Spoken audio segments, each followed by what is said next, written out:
মোরসালিন এবং সেখান থেকে বাংলাদেশ সমতায় বাংলাদেশ বেঁচে থাকে সমিত সোম। এশিয়ান কাপ বাছাইয়ে রোমাঞ্চ ছড়িয়েও পারল না বাংলাদেশ। হামজা, মোরসালিন, সমিতের নৈপুণ্যের পরও রক্ষণের ভুলে হার। 4-3 গোলে জিতল হংকং চায়না। শেষ মুহূর্তের গোলে ম্যাচ হারায় হতাশ দর্শকরা। নিজের কৌশলে ভুল নেই বললেন কাবরেরা। কোচের চরম সমালোচনা সমর্থকদের। জায়ানকে যদি প্রথম থেকে নামাতো হইতো তাহলে আরো ভালো খেলা হতো আমার মনে হয়। কাবরেরার মতো দেখতে আমরা, কাবরেরা আমাদের দলের যোগ্য না। কথায় আছে ঘরের শত্রু বিভীষণ। হ্যাভিয়ার কাবরেরা যেন আমাদের সেই মানুষটা। তার মতোই আজ টাইগারদের জয়ে বড় বাধা ছিল ম্যাচ রেফারি। অতিরিক্ত সময়ের খেলা পেরিয়ে গেলেও তিনি বেশি খেলা চালিয়েছেন এবং বাঁশি বাজাননি খেলা শেষের। এমনকি হংকংকে জিতিয়ে মাঠ ছাড়েন তিনি, যার কাছে মলিন হলো হামজা সমিতদের চেষ্টা। রেফারি আর কোচের এমন কাণ্ড নিয়েও বাংলাদেশের ম্যাচ পরাজয়ের কারণ সবকিছু বিস্তারিত রিপোর্ট। ভক্তদের এমন হৃদয় ভাঙা, হামজা চৌধুরীর চোখের পানি, সমিত সোম, ফাহমিদুল ইসলামের হতাশা এবং হাজারো দর্শকের হাহাকার। আজ কে নিবে এসবের দায়ভার? কে দিবে তাদের সান্ত্বনা? হাভিয়ার ক্যাবরেরার কাছে আছে কি এসবের উত্তর? দিতে পারবেন কি আজ 18 কোটি ফুটবল প্রেমীর হৃদয় ভাঙার পরিণাম?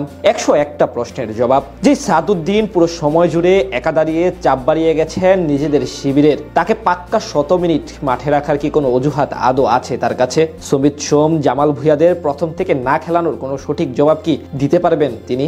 কথায় আছে ঘরের শত্রু বিভীষণ। লোকমুখে প্রায় শোনা যায় এমন বাক্য, কিন্তু আজ যেন হারে হারে সেই প্রবাদের পরিণাম টের পাচ্ছে দেশের ফুটবল ভক্তরা। হামজা চৌধুরী, সমিত সোম, ফাহমিদুল ইসলাম সহ এক ঝাঁক তারকার আগমনে যেই স্বপ্ন দেখতে শুরু করেছিল কোটি কোটি সমর্থকরা, আজ তাদের সেই স্বপ্নযাত্রার প্রথম এবং প্রধান বাধা যেন হেড কোচ হ্যাভিয়ার ক্যাবরেরা। ভুলভাল ট্যাকটিক্স, অদ্ভুত সব প্ল্যান আর একের পর এক বিতর্কিত পরিবর্তন, সবকিছু মিলিয়ে আজ হংকং দলের 12 নম্বর সদস্য যেন খোদ তিনিই ছিলেন। তার সঙ্গে তো রেফারির একের পর এক একতরফা সিদ্ধান্ত ছিলই। হংকং চায়নার বিপক্ষে একেবারে শেষ মুহূর্তে যে গোলটি হজম করে বাংলাদেশ, সেটি ছিল অ্যাডেড টাইমেরও শেষ হওয়ার 1 মিনিট পর। অথচ সেই মুহূর্তে রেফারির উচিত ছিল বাংলাদেশ গোল করার সঙ্গে সঙ্গে ম্যাচ পরিসমাপ্তি করার, কিন্তু সেটি না করে উল্টো তাদের পক্ষ নিলেন তিনি। এমনকি এর আগে ইচ্ছে করে হংকং সময় নষ্ট করলেও কিছুই বলেননি রেফারি এবং ম্যাচ অফিসিয়ালরা। তাছাড়া ম্যাচে একাধিকবার দেখা গেছে তাকে বাংলাদেশের বিপক্ষে সাফাই গাইতে, যেগুলো নিয়ে প্রতিবাদ করেও কোনো সুরাহা পাননি হামজা চৌধুরী, জামাল ভুঁইয়ারা। এশিয়ান কাপ বাছাই পর্বের গুরুত্বপূর্ণ ম্যাচে এদিন ন্যাশনাল স্টেডিয়ামে মাত্র 13 মিনিটেই হামজা চৌধুরীর দুর্দান্ত ফ্রি কিকে এগিয়ে যায় বাংলাদেশ। যদিও প্রথমার্ধের শেষ মুহূর্তে ডিফেন্ডারদের ভুলের খেসারত হিসেবে গোল হজম করে টাইগাররা। এরপর হাফ টাইমের পর আরও 2 গোল হজম করে পিছিয়ে পড়ে স্বাগতিকরা। সেখান থেকে নতুন করে শেখ মোরসালিন ও সমিত সোমের গোলে দারুণভাবে সমতায় ফিরে বাংলাদেশ। কিন্তু শেষ মুহূর্তে 101 মিনিটের গোলে কপাল পুড়ে হামজাদের।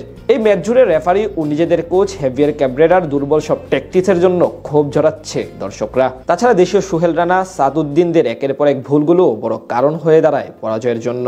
যেখানে লেফট ব্যাকে নেমে নিজের জাত চিনাতে 2 মিনিটও দেরি করেননি জায়ান আহমেদ, সেখানে নিজের প্রিয় ছাত্রদের নিয়ে কৌশল সাজিয়ে শুরুতেই ম্যাচের 12টা বাজিয়ে দেখেছেন হ্যাভিয়ার ক্যাবরেরা। তাই এমন পরাজয়ের দায়ভার নিতে হবে শুধুমাত্র তাকেই। 13 মিনিটের মধ্যেই বাংলাদেশকে এগিয়ে দিলেন হামজা চৌধুরী। তার সেই গোলের পরেই আসলে পুরো গ্যালারি উচ্ছ্বাসে মেতে ওঠে। পুরো বাংলাদেশ বিশ্বাস করতে শুরু করে যে আজকে 3 পয়েন্ট নিয়েই বাংলাদেশ মাঠ ছাড়বে, কিন্তু হতাশা দিয়ে শেষ হয়েছে ম্যাচ। আমাদের সাথে রয়েছেন হামজার স্ত্রী, আমরা কথা বলব তার সাথে। তিনি ম্যাচটা আসলে কীভাবে দেখলেন? What happened after the first goal Hamza scored today? What happened after? We were celebrating, we were excited, screaming.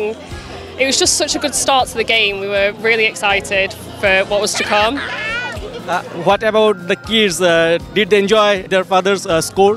Yeah, that's the first time actually we've seen him score in person. So we've only seen it on TV before. So my son was so excited. He's a massive football fan. So yeah, they were really excited. What about the environment of this stadium? People cheering on Hamza when he scored. So what about the environment? Incredible. There's fans, the support. I mean, here, online, in person, it's something else. Like all of Bangladesh, it's incredible. What was your suggestion before the match? Actually, Hamza had texted our family group chat and said that he was going to score today from a free kick. Will you go to Hobbyganj, Hamza's home? Yeah, we're gonna go there next before we fly home. So tomorrow, inshallah, we'll go to Hobbyganj. Last question, what will you say to the fans who disappoint today? Disappointed. Look at the game, it was incredible. Like, Bangladesh were by far the better side, and we've just got to keep going. Like, these goals were silly mistakes, but we were the better side today. So keep up. Like, we'll win the next one, inshallah. Thanks to you. দর্শক, কথা বলছিলাম হামজার স্ত্রীর সাথে, Olivier সাথে। তিনি বলছিলেন যে বাংলাদেশ অবশ্যই সামনের ম্যাচে ঘুরে দাঁড়াবে এবং হার জিত এগুলো ম্যাচের পার্ট, এবং দর্শকরা যাতে তাদের আত্মবিশ্বাস ধরে রাখে।